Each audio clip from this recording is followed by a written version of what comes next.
At dahil sa haba ng buhay, maraming nagiging pagkakamali. Dahil kuminsan sa kadiliman ng isip, sa kakulangan ng kaalaman, maraming nagiging damage. Anong gagawin mo sa isang buhay na na-damage? Anong gagawin mo sa isang dalagang naging ina? Anong gagawin mo sa isang taong naging drug addict? Anong gagawin mo sa isang taong nakapatay, nagkamali, nagkasala, nakadispalko? Mga taong nagkamali, napagkamalian, nasira, nakasira, alangan namang itapon mo na buong buo. Pwede sana kung maraming buhay, pero iisa ang buhay sa balat ng lupa. Kaya ang tanging nalalabing dapat gawin, ipasa Diyos ang lahat ng nakaraan at sa tulong niya, recycle life. Life can be full of garbage. Life can be full of unwanted cargo. Hindi lahat ng nasa buhay natin ay ginusto nating mapalagay doon. Pero nandun na, hindi pwedeng i-replay. Life can be full of mistakes. Maraming pagkakamali. May pagkakamali kung sinong napakasalan mo. Pero hindi ka naman pwede magpalit ng asawa tulad ng pagpapalit ng damit. May pagkakamali ng kursong na pag-aralan, bagamat yun ay pwede ka naman mag-aral uli. Pero hindi mo na maibabalik ang panahong nawala. May mga desisyon na nagawa na mali. Job 19:4, if it is true that I have gone astray, my error remains my concern. Ang totoo niya na yung sinasabi ni Job, kung totoong nagkamali ako, problema ko na yon. Pero ang point pa rin, problema pa rin niya. At poproblemahin niya ang kanyang pagkakamali. Sino ang nabuhay ng mahigit 3 linggo na hindi nagkamali? Nagkakamali ang tao. Life can be full of misses. Hindi mga binibini, mga mintis ng buhay. Yung hit and miss, mostly miss ang buhay. Bihira naman yung nakaka-hit. Bihira yung nakaka-bullseye. Bihira yon. Kadalasan, daplis, mintis, hindi ka tumama. Ecclesiastes 5:6. Kumisan pati sa pangangako sa Diyos, kakamintis-mintis. Do not let your mouth lead you into sin, and do not protest to the temple messenger, my vow was a mistake. Why should God be angry at what you say and destroy the work of your hands? Ito yung mga tao nangako sa Diyos, tapos ayaw din nung sinisingil na nung vow messenger, o yung pangako mo, yung pledge mo, nagkamali lang ako, joke only. Mintis. Hindi tumama, hindi nagswak ang kanyang mga binabalak sa kanyang dapat at gustong gawin talaga. Life can be full of losses. Mga kalugihan, nawalan. Hindi pa ba kayo nawalan sa buhay? Nawalan ng hikaw, nawalan ng pulseras, nawalan ng pera, nawalan ng cellphone, nawalan ng boyfriend. Hindi pa ba kayo nawalan ng negosyo, nawala yung puhunan, nalugi, nawala ng ballpen, nawala ng kahit ano. Ang daming nawawala. Pag ang lagi nating tiningnan na yung nawawala, magluluksa kayo araw-araw. Something's lost, something's gained every day. Ecclesiastes 5:13-14, I have seen a grievous evil under the sun, wealth lost through some misfortune, so that when he has a son, there is nothing left for him. Nakakita daw si Solomon ng talagang mga grabing trahedya ng buhay, malalaki mga kayamanang naglaho, at ni isang kusing walang maipamana sa anak. Maraming losses. Kuminsan mayroong mga mag-asawa, nawalan sila dahil sa isang negosyo, buong buhay nang nagdamdam yung isa, nagkalayo na sila dahil sa nawala. So nadoble ang nawala dahil nawala pati pag-ibig nila sa isa't isa. Napakaraming nawawala sa buhay. Life can be full of infection and wounds. Meron ba namang skin na flawless? Wala nun. Meron lang less flawed than others. At yung iba, makapal lang ang makeup. No? Makapal ang concealer. Pero nandun pa rin yung mga flaws na yan. Meron bang flawless? No such thing. Numbers 5:2, command the Israelites to send away from the camp anyone who has an infectious skin disease. Ang naging example natin dito, isang literal na sugat at isang literal na infection. Maging sa tribo ng Israel, pag merong infeksyon, inilalayo para huwag mahawa ang iba. Kumisa naman sa ating mga kamag-anak, napaka-sentimental. Sumusuka ng dugo na, gusto pa kasalo ka sa isang kutsara. Magtatampo pa pag inuhugasan mo yung kutsara niya at ibinubukod. Anong gusto ninyo? Mahawa ang lahat para wala na makapag-alaga sa inyo. Dapat lang ibinubukod ang may sakit at gamit ng may sakit upang huwag dumami ang merong may karamdaman at merong mag-alaga doon sa merong may sakit. At pati sa Israel, inuutos ng Diyos, sino man ang may sakit na nakakahawa, kailangang ilayo at pagalingin muna ito. Pero hindi lang yan, ang mga infection and wounds ng buhay, ang dami-dami. Meron ako isang kilala po, kinailangan na magkaroon ng dialysis at nagka-kidney transplant, nagkawasak-wasak ang kidney dahil sa pedicure. Sasabihin niyo kung bakit. Nagpa-pedicure sa Pasay, nung uuwi na siya may baha. Kinailangang lumusong sa baha, pinasok ng mikrobyo dahil hindi naman siya na manicure, siya na murder cure. Dahil doon, yung buong buhay na niya naapektuhan, pati asawa, pati anak, lahat. May infeksyon ng buhay. Kaya lang hindi na naire-replay. Pwede pa ba niyang balikan yung nag-manicure sa Libertad at sakalin niya? Ganun ang buhay. Pag hindi ka natutong mag-recycle, lalo lang lalaki yung kawalan. Life can be full of regrets.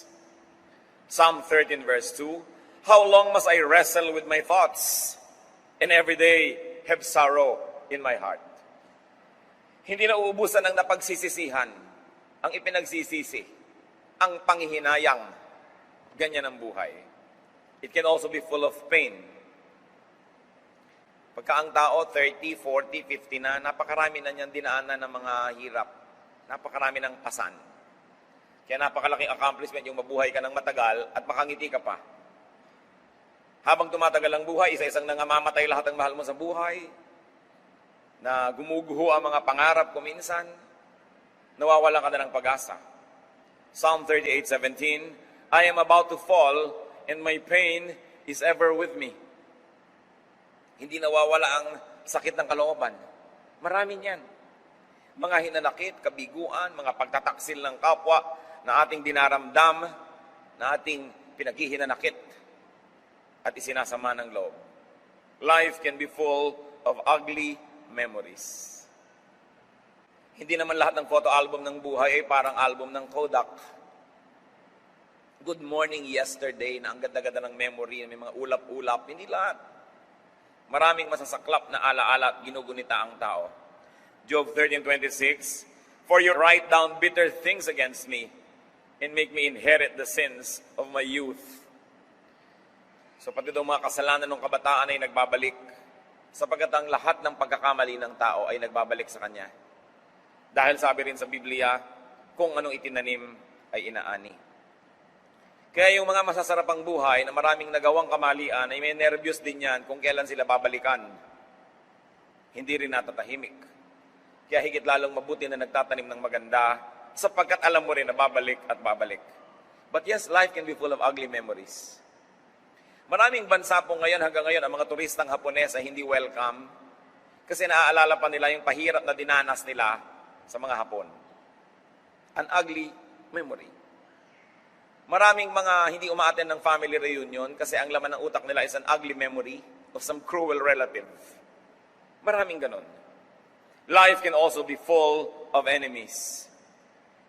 Inaway mo o inaway ka, pareho nilang ending, magkaaway kayo. Psalm 13 verse 2, how long will my enemy triumph over me? At ganyan ang nararamdaman ng maraming tao, para bang laging matagumpay yung masama, laging matagumpay yung kalaban natin. Pag inisip natin, napakaraming pabigat ng buhay, ang daming basura, kaya lang anong gagawin mo? Hindi naman yan pwedeng itapon. Akala po ba natin nagtatapon tayo ng basura? Hindi. Nakita nyo, lahat ng basurang ibitatapon ng tao sa ilog, bumabalik pag bumaha. Hindi naman nawala eh. At kahit anurin pa yan ng ilog at madala sa dagat, nakaalis ba sa planetang Earth ang basura? Hindi. Kung polluted ang ating hangin at umihip ang napakalakas na bagyo, nawala yung polluted air over the city, pero sa nagpunta, lumipat lang yun na ibang lugar. Wala namang ibang pupuntahan, nandito rin sa Earth. Kaya napakahangal ng mga tao na nagpo-pollute, sumisira ng environment. Akala nila mawawala yon, kasama rin natin yon. At isang napakalaking kamalian ng marami, at pinagtataka ko ito kung bakit meron tayong national vice na magtapon sa ilog. ng basura. Akala mo ba, pag inanod ng tubig yun at hindi mo nakatapat, ay wala na yung basura, lumipat lang yun ng lugar. At bukas, ang basura mo, yung galing ko sa taas, na inanod patungo sa'yo. Bakit hindi matutunan yon? Anong gagawin sa basura? I-recycle. What to do with this garbage? Do we bear with it? So lahat ng pinag-usapan natin at mga iba pang hindi nabanggit, lahat ng hirap at basura ng nakaraan, bubuhatin na lang ba natin pagtitiisan ng alingasaw nun sa ating buhay? No. Because people can be free in the Lord. The Lord is wonderful at making new things out of old things. The Lord sets free even from one's own garbage. Galatians 5:1, it is for freedom that Christ has set us free. Double use of the word free. Para sa kalayaan, kaya tayo pinalaya. At saan kaya tayo pinapalaya ni Jesus? Pinapalaya tayo mula sa basura ng nakaraan, na kung hindi sa Kanya, at kung hindi sa ating pagsuko sa Kanya, ay kailangan nating pasanin, pagtiisan, at amuyin habang buhay. People can have another life. People can have another chance in the Lord. Maging yung babaeng nahuli sa akto ng pangangalo niya, pinakasukdula na ng pagkakahiya ito at pagkakasira ng reputasyon at pagkatao at hinaharap. Hindi siya kinondena ng Panginoon, hindi siya inusgahan. At yung mga taong gustong bumato sa kanya, sabi ni Lord, yung walang kasalanan, mauna na. Siyempre, walang nangahas dahil lahat may kasalanan. At nung tumunghay muli ang Panginoon, ay sila na lang dalawa ng babaeng natira doon sa lansangan. Nag-uwi na yung iba't napahiya. At sabi niya sa John 8:11, did anybody condemn you? And the woman said, no one.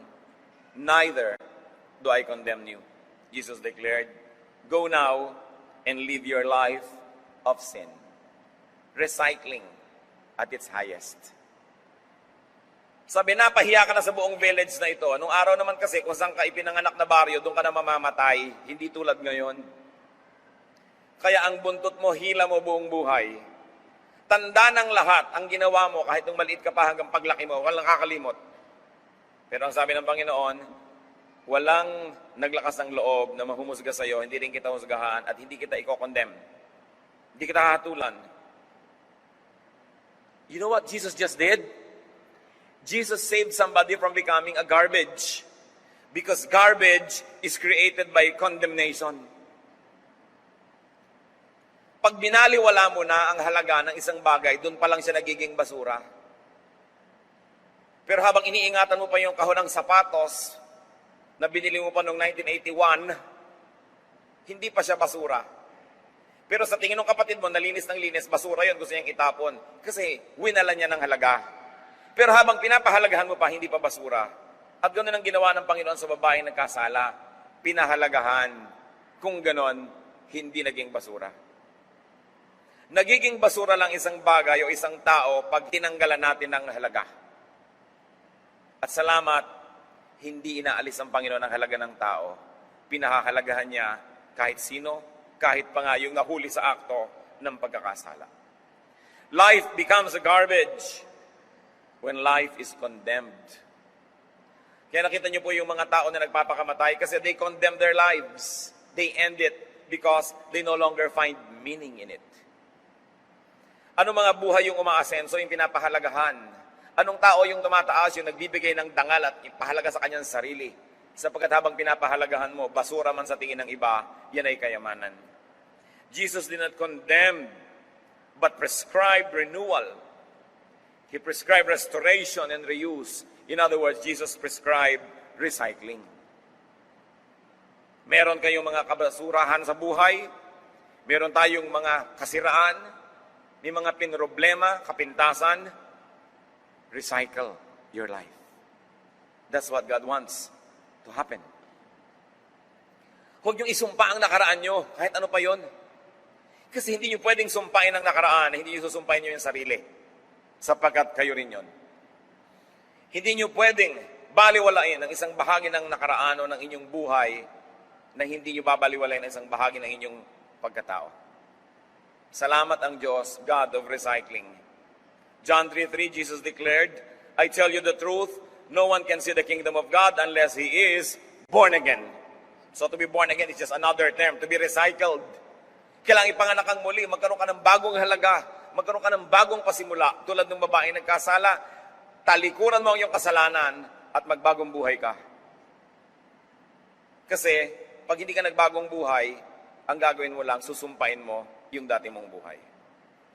Pag sinabi nating eternal life, pag sinabi nating kingdom of God, it's not only eternal salvation in the next life, but very importantly, to have a brand new life and beginning on earth, this side of eternity, another chance. And God is God of second chances. Laging nagbibigay ang Diyos ng panibagong pagkakataon. Hindi tulad ng tao, pinagsasawaan tayo. Tama na yan, nadala na ako sa iyo, hindi na kita papatawarin, wala ka ng chance sa akin. Pero hindi ganoon ang Diyos. Sa katunayan, sabi sa kanya ni Peter, Lord, ilang beses ko bang papatawarin ng kapwa? 7 beses po ba? Akala ni Peter, ang galing na ng kanyang panukala, dahil sa kaugalian ng Israel, kailangan magpatawad ka at least 3 times. Pero ginawa niya 3 times 2, 6 plus 1, kaya 7. Pero sabi ni Lord, no, not 7, Peter. 70 times 7. Minultiply ko pa yun nung nabasa ko, hindi naman talaga pala 490 dapat. Symbolic yun. Ibig sabihin, huwag kang tumigil ng pagbibigay ng pagkakataon sa iyong kapwa. Iisa ang buhay ng anak nyo. Nung nagkamali, isinumpa nyo, pinalayas nyo, ba't di nyo papatayin? Kasi hindi nyo nabibigyan ng second chance eh. Ano pa yung buhay? Nagkamali ang inyong asawa, ayaw nyo na siyang pakinggan, magpakamatay na kayo pareho. Kasi ayaw mo nang mabuhay. Liban na lang gusto mong mangalo niya at sumama sa iba at itulak mo siya mangalo niya sa iba. Wala kayong talagang ibang choice kundi magpatawaran to live life of sin and have a new life. Those people who find the beauty of recycling will be able to salvage whatever is left of life and will be able to beautify what has been uglified by the past. Pagka marunong tayong mag-recycle, pangit may napapaganda. Masakit man ay napapasarap. Madilim ay napapaliwanag. At talagang tunay, kung hindi tayo magbibigay ng second chance sa iba't sa atin, wala nang ibang buhay. Magkaroon man tayo ng buhay doon sa kabila, iba na yon, hindi tulad ng buhay na ito. Itong buhay na ito ay hindi dapat sayangin at hindi dapat itapon at aksayahin dahil lang nagkaroon ng damage. 2 Corinthians 5:17, therefore, if anyone is in Christ, he is a new creation. The old has gone, the new has come. We give people second chances. Pagka ang tao ay sinabing, ako'y nasa Panginoon, nagbabasa ako ng Biblia, sumasamba ako, bigyan nyo ng second chance. Tulungan ninyo. Hindi sabihin, gano'n naman kaya makakatagal yan, babalik at babalik din niya sa dating ugali. Hindi siya nabibigyan ng positive boost. Discouragement ang tinatanggap, invest encouragement. Kailangan nating lahat yan. In John 14:6, Jesus says, I am the way and the truth and the life. No one comes to the Father except through me. Aside from eternal salvation, which is the original meaning that people read into this, you have to read also that Father is God and God is life. And when Jesus says, through me you can go to the Father, what He is saying is, you can have life again. Nabigyan ka na ng buhay nung isinilang ka, tas winaldas mo ang buhay na yan, sinira mo o kay nasira ka ng iba, kasalanan mo at hindi, nagkagutay-gutay, nagkawindang-windang ka, anong gagawin mo? Magpapakamatay ka na? No. Sabi niya, through me, you can go to the Father. You can have life. You can have life again. Kaya napakaganda po ng turo ng Christianity. Bagay sa lahat ng tao, dahil kailangan ng lahat ng tao, ma-recycle sila. To be recycled, turn mistakes into knowledge and wisdom. Meron isang executive na nagkamali. Ang pagkalaki-laki ng bunga ng kanyang pagkakamali, napakalaking kalugihan sa kanyang kumpanya. Pero empleyado lang siya, although top executive. At dahil inisip niyang napakalaki ng damage sa kanyang maling desisyon, nagbigay siya agad ng letter of resignation sa may-ari ng kumpanya. At ipinatawag siya, o ba't ka nagre-resign? Sa laki po ng damage ng aking pagkakamali. At sabi nung may-ari, sa palagay mo kaya't natutunan mo ang pagkakamali ito'y uulitin mo pa? Aba, hindi na nga po. Napakahirap nga ng lesson na yan kaya ako natutunan. Ba't ka magre-resign? Magbabayad ako ng isang magkakamali uli? Stay because you already know what you should not do. You know, in life, it's important to know what to do, but equally important is to know what not to do. And usually, that is only learned by committing a mistake. Kasi sinasabi nila, experience is the best teacher. Probably not really the best, but a very excellent one. Proverbs 24:32, I applied my heart to what I observed and learned a lesson from what I saw. So, nagkamali kayo, at least alam nyo na ngayon kung ano yung mali sa tama. You are wiser. You are better. You are not a worse person, but in fact, you are now a more seasoned person. You may not be the star for all the seasons, but at least you are a seasoned person. Because now you know what not to do. Now you know how not to do it if your error was procedural. Kung nagkamali kayo sa pamamaraan, alam nyo na ang maling paraan. So, yung katulong nyo na nasunog ng plancha ang inyong satin evening dress, next time, alam na niya na hindi niya dapat gawin yon. Kung matututo siya. Kaya mahalaga na natututo. Yung asawang nagkamali, pagbalik nun, kung talagang na-realize ang pagkakamali, sweeter, nicer. Love is lovelier the second time around. Kasi alam na niya ngayon ang hindi niya dapat paggagawain sa buhay. So the person becomes better. But you have a choice. You can be bitter. But why be bitter when you can be better?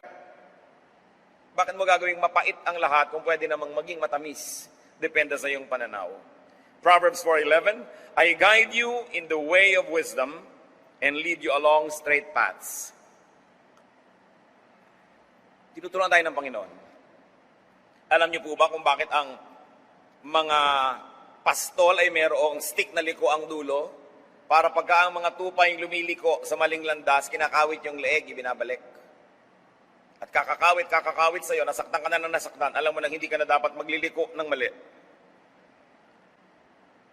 May ganda rin ang pagkakamali kung tayo'y natututo. To be recycled, turn your losses into gain.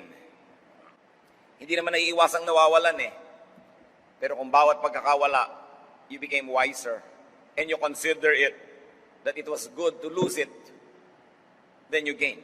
Philippians 3:8. Sa pagsunod ni Pablo sa Panginoong Hesus, ang daming nawala sa kanyang buhay, ang daming hirap na dinanas, ang daming ginhawang nawala.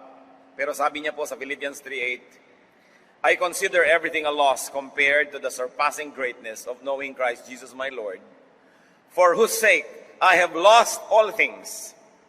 I consider them rubbish, that I may gain Christ. So kahit mahalaga, pag inalisan mo na ng halaga, magiging basura, hindi ka na masasaktan. Nawalan kayo halimbawa ng pulseras. Hindi mo na naman talaga makikita. Sabi mo, buti na lang nawala kaysa suot-suot ko pa at tinaga ang kamay ko para lang maagaw. You comfort yourself. Pagka nawala ang isang bagay, nawala yung girlfriend mo, ay, salamat na lang kasi marahil ay may naghihintay na disaster kung kami yung nagkatuluyan. Pag nawala na kasi, dapat putulin mo na ang pagmamahal mo sa nawala. Kasi pagpatuloy mo pa siyang inaalala ng inalala at minahal ng minahal, lalong tumitindi yung sense of loss. So we adjust. Sabi ni Paul, karaming nawala sa akin dahil sa aking pananalig, pero itinuturing ko na lang na mga basura yon. Tutal ang kapalit si Kristo, higit lalong mabuti. Kasi kung hindi ko tinanggal yon, walang lugar para kay Kristo. Kaya aariin kong napakalaking pribilehiyong nawalan. Sapagkat kay Kristo, ang kawalan ay kapakinabangan. Hindi na siya nalungkot.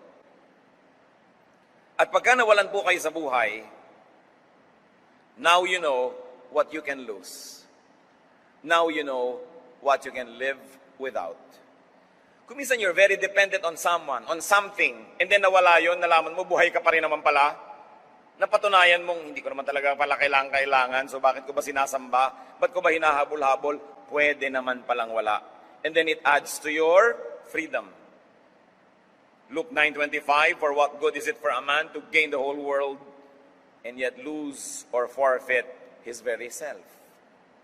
Kumisan kasi kagustuhan natin na i-maintain ng isang tao ang isang bagay sa ating buhay, nagpapakaaba na tayo, nandyan lang siya.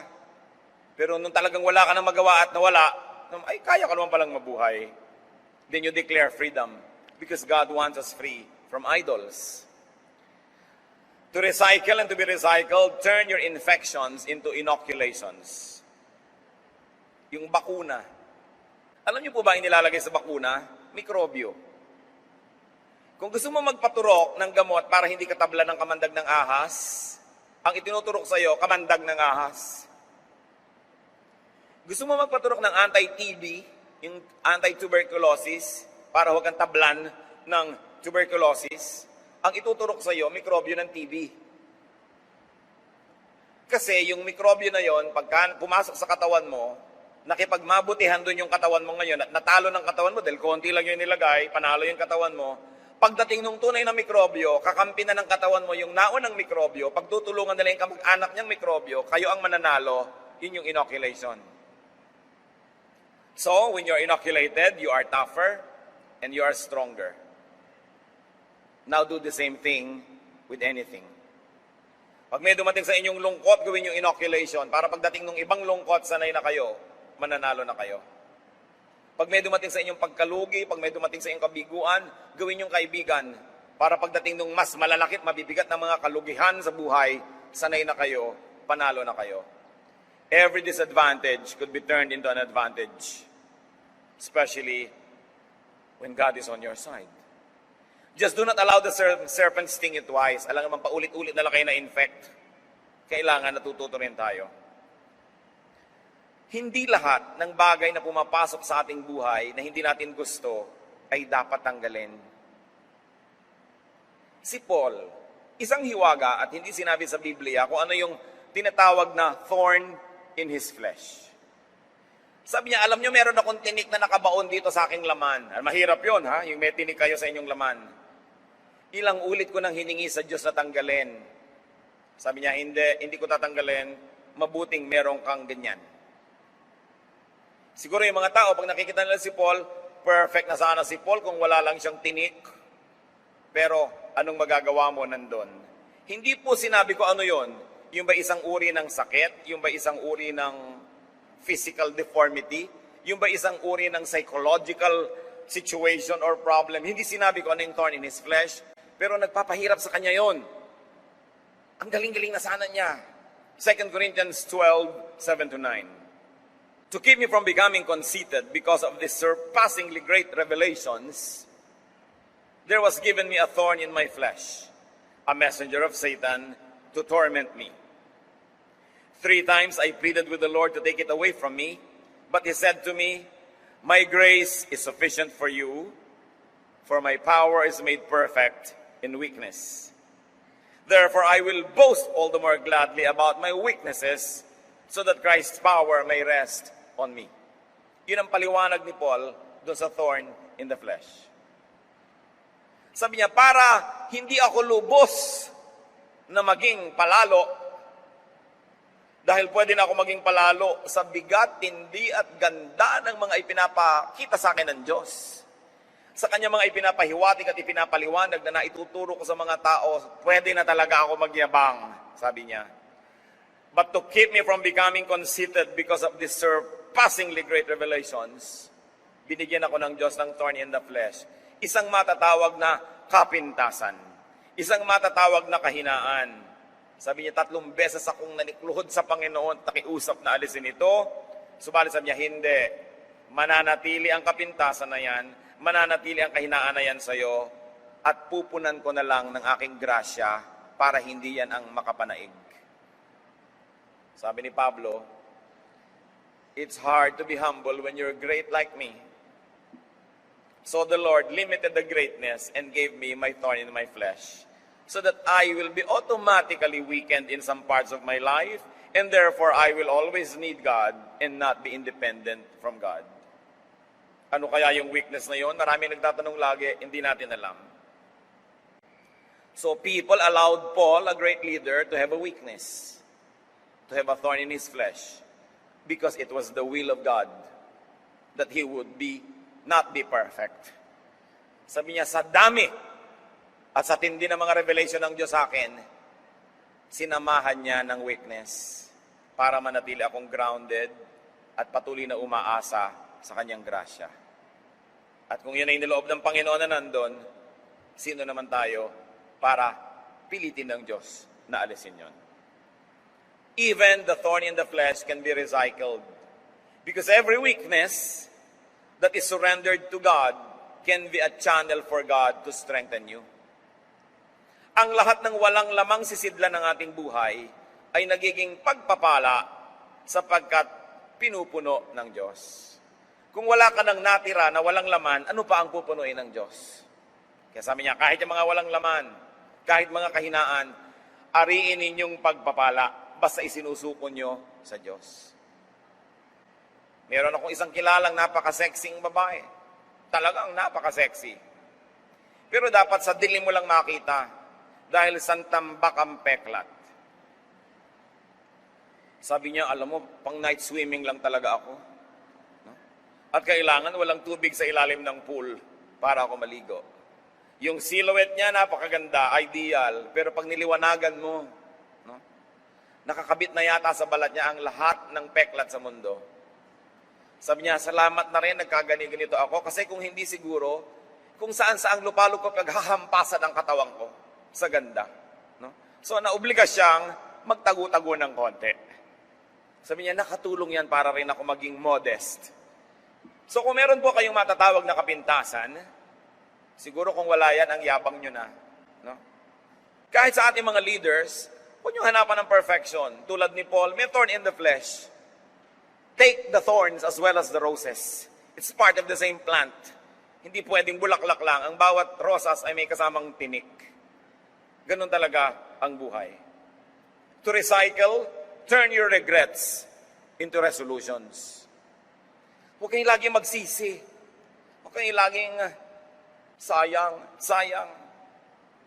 Turn your regrets into firm resolve to do better, to be better.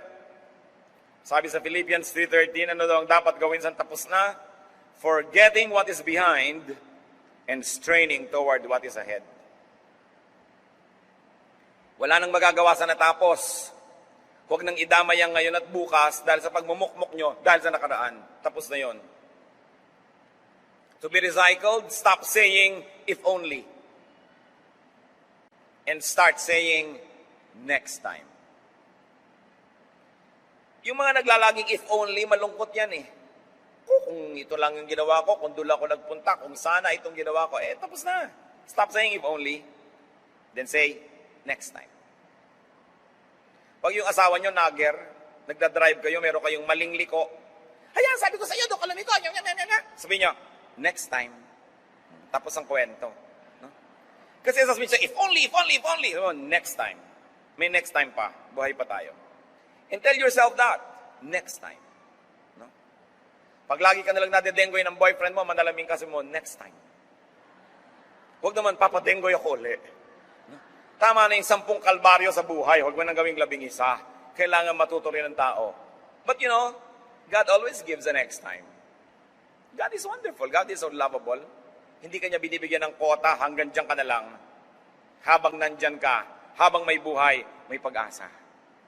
Pwedeng baguhin ang kalagayan ng tao. To recycle, turn your pain into numbness. Bakit may kalyo ang paa? Kasi laging nababangga ng sapatos o ng strap o ng buckle ng sandals, nasasaktan ang paa, nagde-develop ng kalyo para huwag nang masaktan muli. Tinatanggal naman sa foot spa. Masasaktan uli ang paa mo. Gagawa uli siya ng kalyo. At dahil sa mga kalyo, nagkaroon ng industriya ang foot spa. Ang totoo, maganda ang paang maraming kalyo kasi hindi na makakaramdam pa. Nakatapa ka ng thumbtacks, hindi mo naramdaman, di ba, pagpapala? Bakit sobrang pinaninipis? At kung hindi likas na mapula, lalagyan pa ng mercurochrome para kunwari ay pula at kay nipis-nipis. Samantalang ang paa dapat talagang makapal. Yung mga paang mga parang luya, mga daliri, pag umakyat kayo ng bundok, di kayo madudulas. Pag umakyat kayo ng pulo, nakakapit yan sa mga sanga. Napakagandang paa. Pero anong tingin natin? Pangit. Napapangitan tayo. Marami pong maganda sa buhay na papangitan tayo. No? Kaya yung mga karanasan natin, minsan magandang maging manhid. Kung sobra kayong sensitive, lagi kayong nagdaramdam. No? So huwag kang maging manhid sa mga tamang dapat maramdaman, pero maraming bagay pinapalampas na lang. You know, lahat ng comment ng tao, papakinggan nyo, lulungkot lang kayo. Dapat may pinapalampas ka. Not everybody will like you, tanggapin mo na yun. Only few will love you. Ilagay mo yun sa statistics para hindi ka laging malungkot. Turn your pain into new sensitivity. Psalm 30 verse 11, you turn my wailing into dancing. You remove my sackcloth and clothe me with joy. Sabi, O Diyos, salamat na lang. Ang pananangis ko ay pinalitan mo ng pagsasayaw at pagsasaya. Ang pagluluksa ko ay pinalitan mo ng magagandang bihis ng kasiyahan. Dapat ganun. Lagi na lang ba kayong nakasaklot at nakaluksa? Palitan nyo yan. Lagi na lang ba kayong iiyak-iyak na nanangis, nagdaramdam? Palitan nyo yan. Sapagkat bihirang nagdaramdam ang pinapansin ng mga tao. Kaya yung mga nagdadamdam, nagtatampo. Lagi na lang nagtatampo uli. Dahil nagtatampo na ako, hindi mo ko pinansin, so magtatampo pa ako uli. Puro lungkot ang gagawin nyo sa buhay nyo. Ang maraming lungkot ang tao, iniimbento lang. At ang maganda po, mga kapatid, kung tayo talagang nasaktan, how can it be recycled? Turn it into new sensitivity. Now you can be kinder to those who are in pain. Pag nakaranas ang tao ng lahat ng kapaitan ng buhay, dapat nagiging mas mabait siya. Mas nauunawa niya at natutulungan yung mga dumaranas ng mga kapaitan. To be sensitive and helpful to those who are in pain. In that case, your pain becomes your qualification to minister. Kaya kahit ang mga artista, hindi nakakaarte ng ganap yung mga sobrang bata pa, wala pang napagraramdaman ng mga pain, sorrow, trouble. Pero pag seasoned na sila, ibig sabihin marami nang naranasan, nabibigyan buhay nila yung mga papel na kanilang ginagampanan. And what is so important is, though you are in pain, our God comforts us.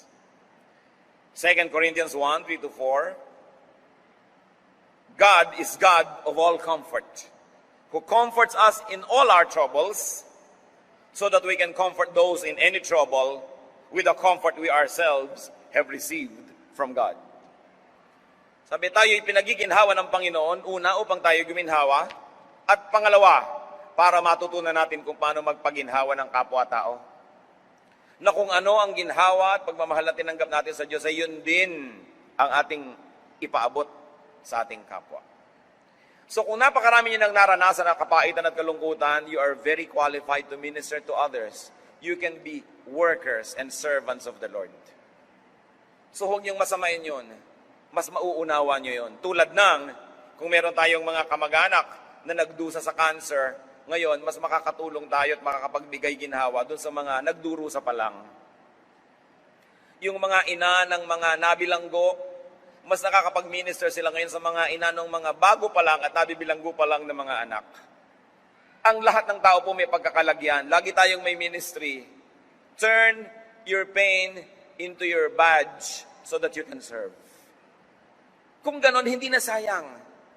Dahil pinakinabangan ng iba, ikinalugod ng Panginoon at natural magbibigay din ng pagpapala sa inyo. To recycle, turn your ugly memories into lessons, into badges of honor for having survived. Turn your ugly memories into beautiful dreams, into wonderful aspirations for a better life. Psalm 90:15, make us glad for as many days as you have afflicted us, for as many years as we have seen trouble. Sabi, Lord, kung paano ang dami ng hirap na nadanas namin, ganun din sana mga araw na iparanas niyo sa amin na masarap, maganda, kaibig-ibig. Napakarami po mga tao umasenso galing sa hirap. Kaya sila umasenso dahil galing sila sa hirap, ayaw na nilang maging mahirap muli. Meron naman mga taong hindi umasenso dahil galing sa hirap. Parehong galing sa hirap, pero anong ginagawa ninyo sa inyong naranasang kahirapan? If you will turn your ugly memories into motivation for you to dream and aspire so that it doesn't become a permanent fixture of your life, then it becomes a badge of honor. Pero pag lagi niyong ginawa, Jesus, mahirap lang kasi kami, kaya nandito ako ngayon, lasenggo. Mahirap kasi kami, kaya eto ko ngayon, batugan. Mahirap kami, kaya ang dami-dami kong anak. Mahirap kami, kaya eto kami ngayon, palaboy-laboy. Hindi ka natuto. Pero may mga mahirap na sabi, isinumpa kong hindi na ako magugutom muli, kaya ako nagsikap. Isinumpa ko, no, na hindi na ako titira uli sa ilalim ng tulay. At para kang si Scarlett O'Hara, na sabi niya, I shall never go hungry again. Sa isang napaka-classic na pelikula. So pwede niyong gawing pabigat sa buhay niyo yung memory ng kahirapan. Pwede niyo rin gawing pampalakas ng loob niyo so that you will achieve greatness. The same poverty can make you succeed or fail. The same memory can make or break you. So why allow yourself to be broken when you can be made? It is your decision. Most people who come from suffering but had great dreams, they were able to achieve a lot. Sa katunayan, mas masarap nga yung kumisan galing sa hirap eh. Yung mga magulang, alam niyo siyempre pag nagiging matanda na ang tao, nagiging mukhang pera. Kasi gusto na maging comfortable, marami nang nakitang hirap. Kaya anak, sino ba yung nanliligaw sa'yo? Mayaman ba yan? No? Pagka mahirap, naku, nakasimangot ang magulang. Pag mayaman, de kotse, ilalabas ang maruya. Lalagyan pa ng condensed milk para special. No? Alam niyo mga kadalagahan, naghahanap kayo ng mapapangasawa, huwag niyong hanapin yung mayaman o yung laki sa yaman. Kadalasan hindi niya alam yung halaga nun. Kahit mahirap, basta may pangarap, basta may ambisyon, mapapatino ang buhay niyo doon. Pero yung mayaman na walang ambisyon, hihirap din yun. Mawawala rin yun. Hindi ka pintasan na maging mahirap, basta meron kang pangarap at meron kang ambisyon. Mas mabuti nga yung galing doon dahil ayaw na niyang bumalik. Yung mga hindi nakaranas doon, baka mag-excursion pa para maranasan. Kaya hindi ka pintasan yun. Huwag niyong gagawing negative aspect that you were poor. Just be motivated. And then you become more loving and you become kinder to the poor when you are no longer poor. You want to be recycled? Turn your enemies into friends. Into your mentors. Kung hindi nyo man sila maging kaibigan, gawin yung teacher. Matuto kayo sa mga karanasan nyo sa kanya para pakinabangan nyo siya. Kung ang natutunan mo man ay huwag magtiwala, ay natuto kang huwag magtiwala sa ganung uri ng ugali. May natutunan tayo. May mapapala kayo kahit sa makaaway. But the best way to beat your enemy is to turn him into a friend. If your enemy is hungry, give him food to eat. If he is thirsty, give him water to drink. In doing this, you will heap burning coals on his head, and the Lord will reward you. Nakikipag-away kayo, may galit sa inyo, ginawa nyo ng masama, lalong nagalit. Sa palagay nyo, mas panatag o mas panganib kayo. Pag may ginawa ka masama sa tao, ginalit mo siya, baka gumanti pa. Gusto mong tahimik ang buhay mo? Una, huwag mong gawan ng masama para hindi na gumante. Pangalawa, gawan mo pa ng mabuti. Kung gumanti man siya, buti nang igaganti sa'yo. Marami po mga tao hindi natututo sa buhay. Walang ginawa kundi magalit. Papagalitan mo yung mga tao, pagtalikod mo, sinaksak ka. I was talking to one contractor. Pinag-uusapan namin yung masasamang ugali ng mga manggagawa. Minsan daw, bubuksan niya yung malaking cabinet doon sa isang construction firm, punong-puno ng mga trabahador, tulog. So, anong ginagawa mo? Pinapagalitan mo? Hindi. Papagalitan mo yan eh. Mag-yes sir.